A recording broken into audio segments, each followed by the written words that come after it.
Chapter 4. The Wrong Button. With a great yawn, Axel stretched out on the lobby's sofa, which remained as cold and uncomfortable as ever. There was no one here yet. Guess I'm actually early. He was only up at this hour because he'd never gone to sleep, working through the night on his report of the mission in Castle Oblivion. But pulling an all-nighter to finish a report did not gain him a reprieve from missions. He twisted to look up at Kingdom Hearts shining outside the window. "You're here early," said Cyax. Axel waited a second before rolling over to face him. "So are you." "No, I'm not. You're just usually late." Cyax took up his usual post. "That time already, huh?" thought Axel. Just as he was yawning and stretching again, another member arrived. "Hey, Shion." "Good morning," she said without meeting his eyes, charging straight over to Cyax before Axel could get another word in edgewise. Something in the set of her shoulders seemed to warn him away. "Cyax, today's mission?" "Eliminating Heartless in Twilight Town." "Understood." Shion didn't utter a syllable beyond what was absolutely necessary. A dark portal opened up in the corner of the lobby, and she disappeared into it with no further ado. Then Axel realized he hadn't seen her at the clock tower, yesterday or the day before. He stared at the wisps of darkness swirling away to nothing in her wake. Cyax noticed his gaze. "Surely you've heard." Axel was baffled. "Heard what? I just haven't talked to her since I got back, that's all." Cyax seemed to regret saying anything. "Just that we know for sure she's defective." "What's that supposed to mean?" Roxas entered the lobby then, and Axel bit back the rest of his questions. "Hey, Axel, you're here early," Roxas remarked. "Uh-huh." He nodded vaguely and peered at Cyax again. But now Cyax was all business. "Roxas, you'll collect hearts in Twilight Town today." "Okay." "Get to it." Roxas nodded and looked back at Axel. "See you later, Axel." Sure." Axel fumbled, sleep-deprived. "See you." Just like Shion, Roxas wasted no time heading into the corridors of darkness. Cyax had sent both Roxas and Shion to the same world, and Twilight Town. Something about it didn't sit right with Axel, but when he tried to pin down exactly what, he couldn't come up with anything solid. Cyax spoke to him first, after making sure that Roxas was gone. "I suppose you have questions?" Axel gave him a look, took a breath, and asked, "So, are Shion and Roxas working together, or—" "I assigned them separate missions, eliminating Heartless and gathering hearts," Cyax replied. "But I did arrange it so that they're likely to cross paths." "On purpose? What for? And why you?" Axel pressed, hardly pausing between questions. "It's necessary that they stay close, to some degree." "Necessary for what?" "Don't concern yourself with them too much." "After all your efforts to make me concerned, what are you playing at?" "You'll understand soon enough. Now it's about time you heard your assignment today. The outsider in the organization cloak, Riku, that is. I might as well use his name with you." "How did you already read my report?" "I can guess that much without reading it." One of the things Axel had investigated at Castle Oblivion was the matter of the cloak. But all the cloaks were accounted for, which meant somebody had obtained one through other means. Not just anyone could do that, and Riku's whereabouts were unknown, so that was the name Axel put forth in his report with a disclaimer that it was only his speculation. Cyax had apparently been speculating along the same lines. "Follow him," Cyax ordered. "But do not engage him. The last to try was Shion, and it ended poorly." "She lost?" Maybe that was why she looked so glum, Axel thought. "Of course. All that means is that number 14 is defective." "You're calling her defective just because she couldn't beat Riku? Seems a little harsh." When Axel had last encountered him, Riku had not been all that impressive. Since then, however, he'd immersed himself in power. The power of darkness, of Xehanort. Riku's mastery over it had been far from complete at Castle Oblivion, but that was some time ago. There was no telling how strong he might be now. "Is it?" Cyax retorted. "Well, why are you?" Cyax promptly cut off Axel's question. "Go to whichever world you want to try first. Just track him down. Find out what he's doing. That may give us some clues leading to the Hero of Light. Guess I won't get any more answers today, Axel thought. But seriously, what is your problem with Shion? He gave up and nodded. Got it. Sykes narrowed his eyes. Don't concern yourself with Shion. It was the second time he'd said that. Axel returned Sykes' glare, trying to piece together what he really meant. Is that an order or a warning? Sykes, of course, gave him no answer. Another day, another overly simple mission. Shion trudged through the familiar streets of Twilight Town in search of her target, Heartless. For the past 2 days, she hadn't been going to the clock tower, nor had she exchanged more than 3 words with Axel or Roxas. She didn't want to talk to anyone. She didn't know what to tell them if she did, or what she was supposed to do. On top of that, she could barely sleep because of constant nightmares. She couldn't quite remember what they were about, but they terrified her. Her steps paused, and the clock tower's bells chimed in the distance. What should I do? Shion! Her breath caught and she turned. She knew that voice. It was Roxas, and he was sprinting toward her with a grin. He barely stopped before crashing into her, breathing hard. This isn't a coincidence, is it? Shion thought. Did he follow me here? Roxas, don't you have a mission? Yeah, they sent me here today. Really? Mine's here too. This is weird. Normally, the organization didn't send 2 members to the same worlds at the same time on separate missions. It probably wasn't an accident. Had Sykes done it on purpose? Shion couldn't think why he would. She raised her head, squinting in the low sunlight. She didn't know what to say to Roxas, but she couldn't leave him hanging. Roxas? Shion took a breath and met his eyes. I'm sorry for running off on you yesterday. Hey, I'm not upset about that. Don't worry about it. That made her feel a little better. Why had she avoided him like that anyway? What was she afraid of? She stared down at her fingers. I messed up a mission really bad. Her hands were cold. Did you hear about the guy pretending to be one of us? But I lost a fight against him, and then Sykes called me a failure. His brows knit together as if he were offended on her behalf. Hey, Roxas, she wanted to ask.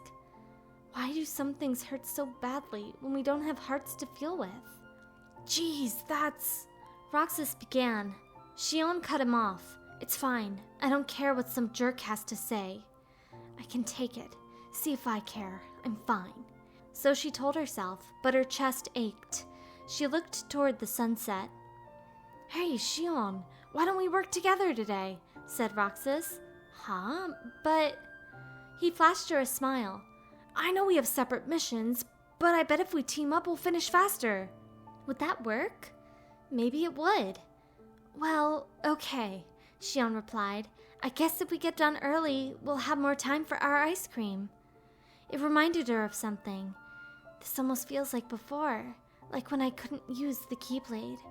Roxas is always helping me. Right? Let's get to work, Shion. She nodded. They defeated the 2 giant Heartless and headed for the clock tower with their prizes, ice cream in the usual spot. Wonder where Axel is, said Roxas between bites. Maybe we finished too fast. He was laughing as he said it, but Shion couldn't. It felt like he'd done most of the work for her today. She stared at the missing bite out of her ice cream. You probably could have beat him, right, Roxas?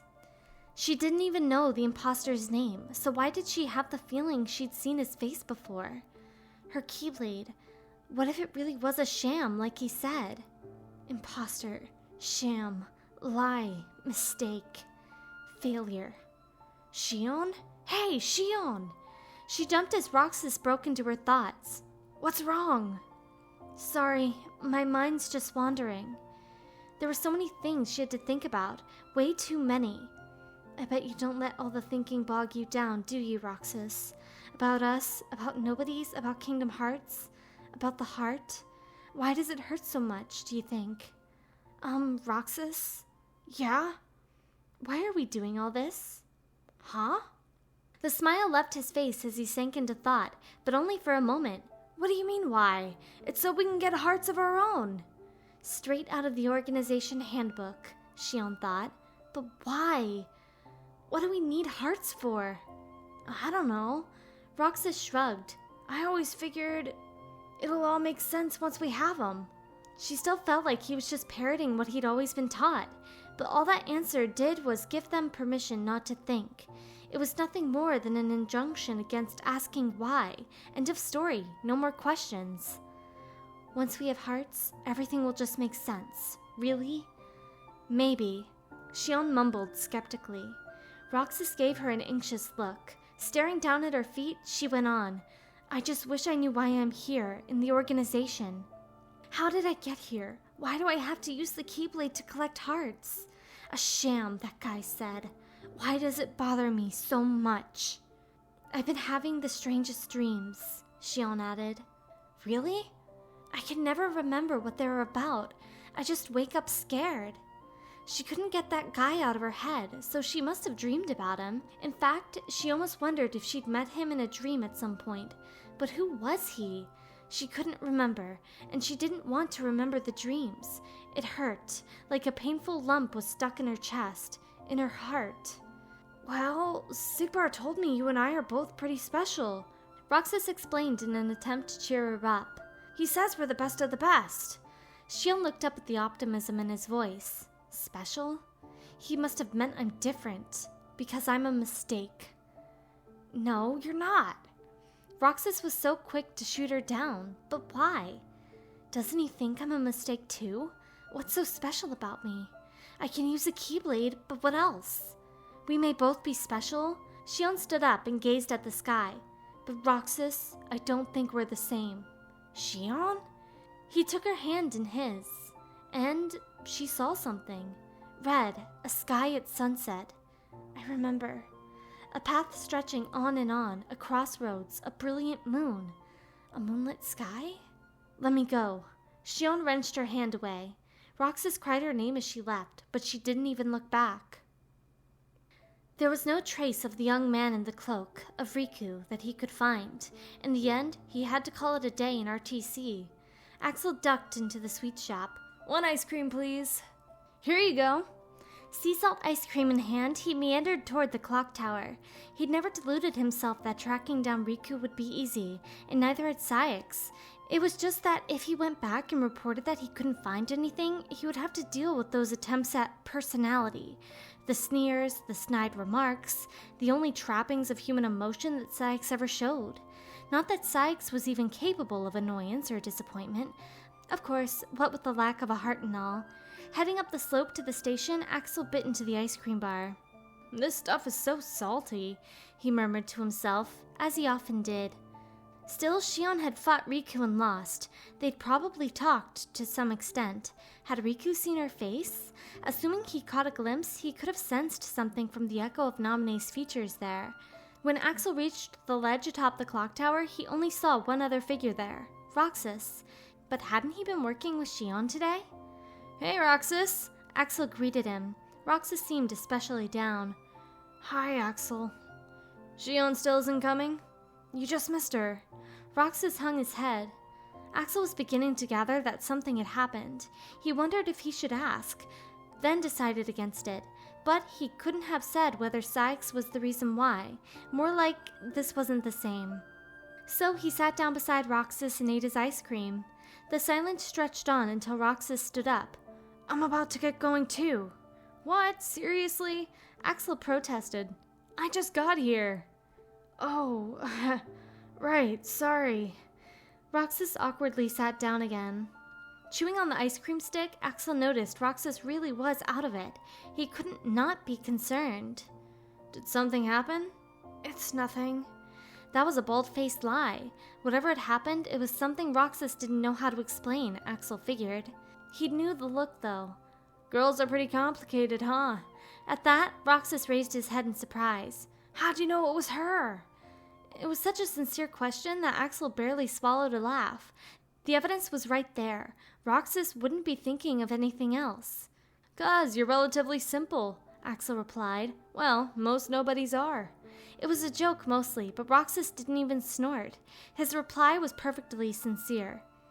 But are real people complicated? Axel took a deep breath and allowed himself one tiny chuckle before answering. More complicated than us, and that goes double for ladies. What about a girl nobody like Shion? Less so than humans, but more so than you or me. Roxas squinted in confusion. Yeah, I'm lost. Well, sure you are, Axel thought. It doesn't make a lot of sense in the first place. Anyway, the important thing to remember when dealing with girls is not to push the wrong button, he told Roxas with a grin, trying to keep the atmosphere light. Got it memorized? Maybe that's what I did. Roxas let out a long, dramatic sigh. I hit the wrong button. Well, just make sure you give her some space. What? Why? He sounded frustrated. Because if you rush in trying to fix things, you'll just hit more buttons. Trust me on this one. Roxas sighed again. Fine, I guess. He slumped into a pile, just like a boy with a heart. Axel couldn't hold back his laughter anymore. Oh, Roxas, you're a good kid. Roxas scowled at him. Don't call me a kid. That only made it funnier. Axel lost it. Stop laughing at me. Somehow, Axel managed to contain himself, but he was still grinning. Hey, it's Shion, you know. It'll be fine. I hope so. Roxas looked out at the sunset. Yeah, it'll be fine. Right, Shion? Hey, who are you? Do you know who I am? Shion tossed and turned in her bed. She couldn't quite tell if she was awake or still dreaming. I have to get up, but I can hardly move. I feel so heavy. Just a few more minutes. Yesterday, she'd seen so many things that she'd pulled her hand away from Roxas. What were they? Like that pitch-black sky. There was more, but that was all she could remember now. She didn't know whether it had any connection to her dreams. Okay, now I have to get up. Right, here I am on my own bed, just like usual, and I can't stay here today because I can't lose again. Today's investigation took Axel to a world called Halloween Town. Roxas had been here a few days ago too, but for Axel this was his first visit. Us organization members should blend right in here, he thought in the unrelenting gloom. He poked around, taking out Heartless along the way, until he discovered a secret passageway behind a gravestone. But a ghost like Heartless popped out to pick him up and slam him into the ground. What? Ow! Furiously chucking his chakrams, he managed to chase it off. Sheesh. And there was no sign of Riku in this world either. Where'd that guy go?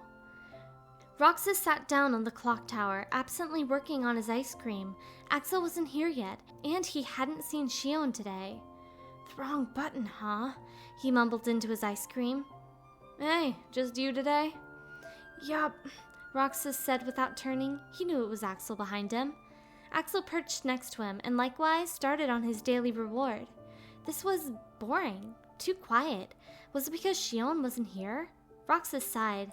Seeing his obvious discontent, Axel let out a soft laugh. Well, they're keeping me pretty busy. Maybe they're doing the same for her. I know. Then cheer up already. Do I look that down? Roxas wondered. I'm not trying to. He ducked his head to hide it from Axel. Sunset in Twilight Town was just the same as ever, and yet Shion wasn't here. Roxas gazed into the sunset, lost in thought. When he saw her small figure in the lobby, Axel hesitated for a moment. Then he called out, Shion! She froze, not even turning to look at him. Hey, haven't seen you in a bit. Oh, yeah. Shion's voice was barely above a whisper. She didn't bother to meet his eyes. It's been a while, you know. We haven't even had ice cream together since I got back. Huh, you're right. I keep seeing you around here, though. Uh-huh. Sorry, I have to get to work. Before she could break into a run, Axel grabbed her arm. Wait. Let me go. Shion nearly keeled over, but Axel held her upright. Hey. He peered into her face, which was white as a sheet. Are you feeling okay? Shion shook her head. It's nothing. Sorry. She started walking away as fast as she could. It's Shion, you know. It'll be fine. Axel recalled what he'd said to Roxas, and suddenly he wasn't so sure. No, wait! He took her arm again. I'm sorry, I can't talk. Let me go. Hey, about the imposter. Shion finally looked up at him, her eyes wide. You know about that? Well, everyone does. Oh, I guess they would. Shion slumped over. Axel was afraid she'd misunderstood. She might think that he meant everyone knew about her loss. He let go of her arm and watched her steadily. The search for him is still underway. Is that your job? Yep. Shion met his eyes, and Axel only waited a moment before telling her. His name's Riku. Riku, she softly echoed, touching her lips after they formed the name. The information was probably new to her. Do you know who he is? Yeah. Axel nodded. Where did he go? I don't know, yet. Oh. She looked away again. Shion, what happened? Nothing, it's just, I lost to him. Riku. That's all? You sure? Yeah, that's all. I lost. Axel had his doubts, but it wasn't like Roxas attempting to avoid a topic. This went deeper. Look, Shion, this guy isn't your average opponent. It's no wonder you couldn't beat him. How do you know that? Because he's... What are you two doing? I gave you missions. Of course Sykes would cut him off just as he was starting to get to the point. Sykes, Axel muttered. Get to work. Shion darted away. When Axel tried to catch her arm once more, his hand closed on empty air. He let out a sigh. Do I have to tell you again? Sykes remarked. Don't concern yourself with them. I'm not all that concerned, said Axel. What use is your information to number 14 anyway? Divulging it would be pointless. No point. What about you? Why'd you have Roxas and Shion hang out after she fought Riku? She hadn't been the same since that battle, and then Sykes had deliberately put her in contact with Roxas. After that mission, Roxas and Shion had their falling out. Was that Sykes' plan all along? I can't tell you that right now. Sykes gave a slight shake of his head. Axel snorted at the gravitas. What? Are you gonna tell me I've changed again? No, I was just thinking you should remain in contact with them for now. But not if you're about to tell Shion or Roxas what you know about Riku. Not following. No, I thought I was quite clear. Just don't get too involved, that's all. Sykes promptly marched away. Watching him go, Axel sighed. His name is Riku. Riku. And I have to defeat him. Shion brought down the Keyblade. The Heartless melted away, and a tiny heart floated into the sky. These creatures are so fragile. I want to win against something stronger, like him. Riku, I won't lose. I'll have to become stronger than him, and then... Can I... Axel had a hunch that if he could just track down that kid, things might improve a little. But it wasn't happening. He couldn't pick up the trail. In the usual spot on the clock tower, Axel felt someone arrive behind him. He hailed them as cheerfully as he could with his mouth full of ice cream. Hey, how's your day treating ya? Roxas sat down next to him without a word until he asked, Have you seen Shion? Nope, not yet. Oh. Roxas stared at his lap. Can't believe she's skipping out on us, Axel remarked. Roxas shook his head. It's up to her whether she comes or not. That didn't sound like him at all. Well, sure, that's fair. They sat side by side, eating their ice cream. The sunset was the same beautiful crimson as always. Axel, can I ask you something? Said Roxas when he was about halfway through his bar. What's up? Something happened? It's just something I heard about on the mission today. Roxas screwed up his face in concentration. Do you know what love is? Excuse me? It's something powerful, right? Where does it come from? Roxas was completely in earnest. Love, huh? It is powerful, but it's not a power we get to have. Axel had very little confidence in his ability to explain it, but whenever Roxas or Shion had questions about the mysteries of the human heart, he did his best to answer. Nobody's can't love? Roxas asked. Nope, you need a heart for that. Oh, right. Roxas felt quiet, pensive. Axel kept talking. Love is what happens when there's something really special between people. More special than friends? Like if they're best friends? Inseparable? Well, you can care about your friends, but that's not exactly it. Axel paused, groping for words that might make sense to Roxas. So, it's a step above best friends? No, it's not about steps. Roxas looked bewildered. As he'd expected, he wasn't doing a very good job explaining it. Not that it matters, we'll never know the difference. Roxas wouldn't let it go. Do you think we would if we had hearts? Once Kingdom Hearts is complete, I bet you'll be able to figure it out. The magic words again, Axel thought. It'll all make sense when Kingdom Hearts is complete. But was that true? No one had ever seen it happen before, so who knew? Still, all they could do was believe in it. Pitiful Heartless, mindlessly collecting hearts. Kingdom Hearts, huh? Roxas said under his breath, gazing out at the sunset. Axel watched his wistful profile and sighed silently.